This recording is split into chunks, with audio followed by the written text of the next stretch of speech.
Bhadrak RD उपरमुंडे Baitarani नदीर जलस्तर कमुछि तलमुंडे बढ़ुछि बन्याजल निष्कासन रे बाधा साजिछि समुद्र जुआर हदगढ़ डैम रु 4टी गेट दे बन्याजल निष्कासन हेउथिबारु साळंदी नदीर बन्याजल वृद्धि पाइबारे लागिछि। भद्रक जिलार 5टी ब्लॉक रे 72टी पंचायतर 370टी गाँ प्रभावित होइछन्ति। 4 लाख लोके एबे विपन्न होइछन्ति। तेज सीधासख चित्र देखाइबा आम सह जोड़ी होती आरडी रिपोर्टर बाबाजी पाढ़ी। बाबाजी बढ़ुछि साळंदीर जलस्तर कौन वर्तमान समय विपन्न अवस्था एवं बन्या नियंत्रण केन्द्र बा जहार आश्रयस्थली रे किभली रही अवस्था प्रशासन पक्षर कौन सब व्यवस्था होछि? देखंतु आज सकाळ चित्र रही गत 3 दिन हम बैतरणी और साळंदी कला रूप देखा पर बन्या स्थिति गंभीर रही जेहेतु बैतरणी नदीर आखुआपदा निकट में विपद संकेत तले बन्या जल प्रभावित होची किंतु तलमुंडर चित्र मुझे देखेबी किभली रही चित्र देखिपे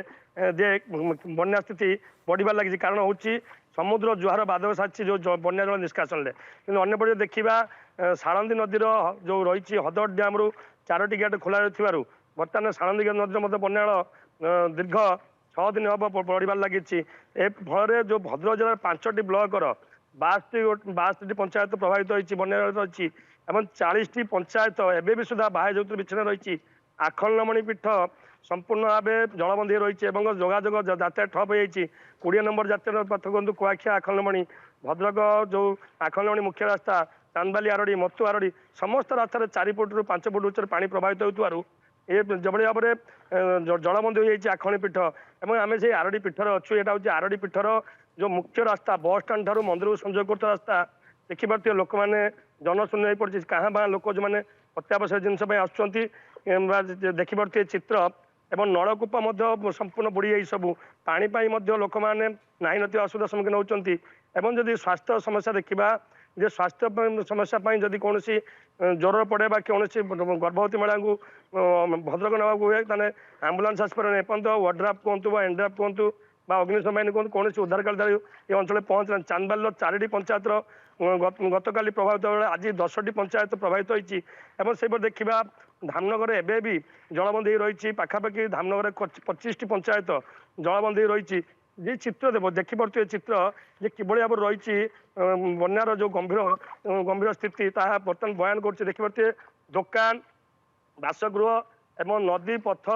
जो क्षेत्र एकाकार हो कौटा नदी कौटा पथ क्षेत्र जानीपर ना एवं देखिपे चित्र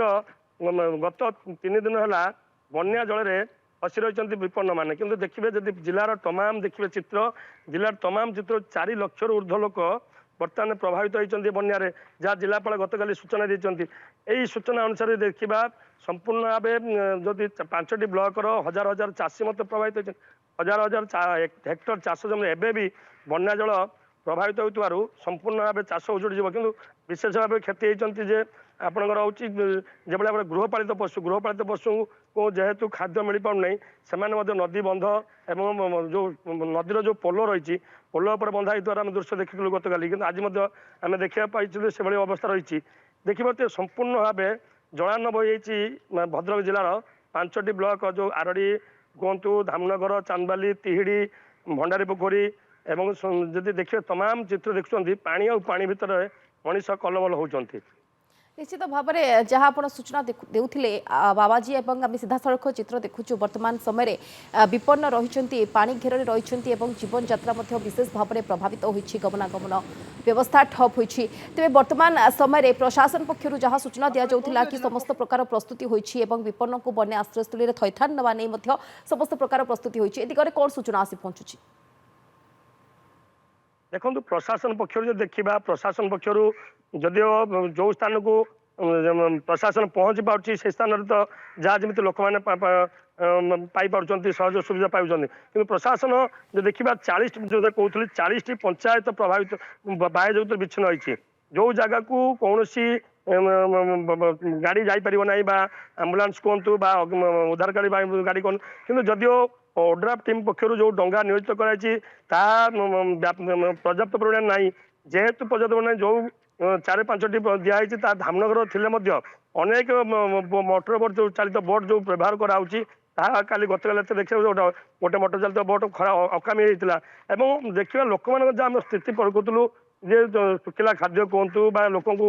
ଗୋଟିଏ କଥା ମୁଁ କହିବି ରୂପାଲି ଯେ ଗତକାଲି ଠାରୁ ଯୋଉ ତୁଆକୁ ତୁଆ ବର୍ଷା ଲାଗି ରହିଛି ଯୋଉ ଲୋକମାନେ ଛାତ ଉପରେ ରହୁଥିଲେ ବା ନଦୀବନ୍ଧ ରହୁଥିଲେ ତାଙ୍କର ଦୁର୍ଦ୍ଦଶା ବଢି ଯାଇଛି। କାରଣ ହଉଛି ଯୋଉମାନେ ପାଲ ଟାଙ୍ଗି ରହୁଥିଲେ ବା ଖୋଲା ଆକାଶ ତଳେ ରହୁଥିଲେ ସେ ବର୍ଷା ଏତେ ଜୋର ପରିମାଣ ଥିଲା ଯାହାକି ସେମାନେ ରାତି ତମାମ ଓଦା ହୋଇଥିଲେ ଏବଂ ତାଙ୍କର ଆସବାବପତ୍ର ମଧ୍ୟ ଉଦ୍ଧାର କରିପାରିନଥିଲେ ଏବଂ ସମ୍ପୂର୍ଣ୍ଣ ଭାବେ ଦେଖିବା ଯୋଉ ପ୍ରଶାସନ ଯାହା ପ୍ରସ୍ତୁତି ରହୁଛି ତା ବାସ୍ତବ ଚିତ୍ର ଦେଖିବାକୁ ମିଳୁନି କିନ୍ତୁ ବାସ୍ତବ ନିଶ୍ଚିତ ଦେଖିବାକୁ ଭାବରେ ଗଲେ ବାବାଜୀ ଗ୍ରାଉଣ୍ଡ ଯେଭଳି ଜିରୋରେ ଭାବରେ ବର୍ତ୍ତମାନ ସମୟରେ ବିପନ୍ନଙ୍କ ଅବସ୍ଥା ଶୋଚନୀୟ ହେବାର ଲାଗିଛି ଏବଂ ଯେଭଳି ଭାବରେ ଏବେ କେବେ ପାଣି କମିବ କାରଣ ଯେଭଳି ଭାବରେ ସାଳନ୍ଦୀରେ ବର୍ତ୍ତମାନ ସମୟରେ ଜଳସ୍ତର ବଢୁଛି ଏହା ମଧ୍ୟ ଏକ ଚିନ୍ତାର ବିଷୟ। ବହୁତ ବହୁତ ଧନ୍ୟବାଦ ସମସ୍ତ ସୂଚନା ପାଇଁ।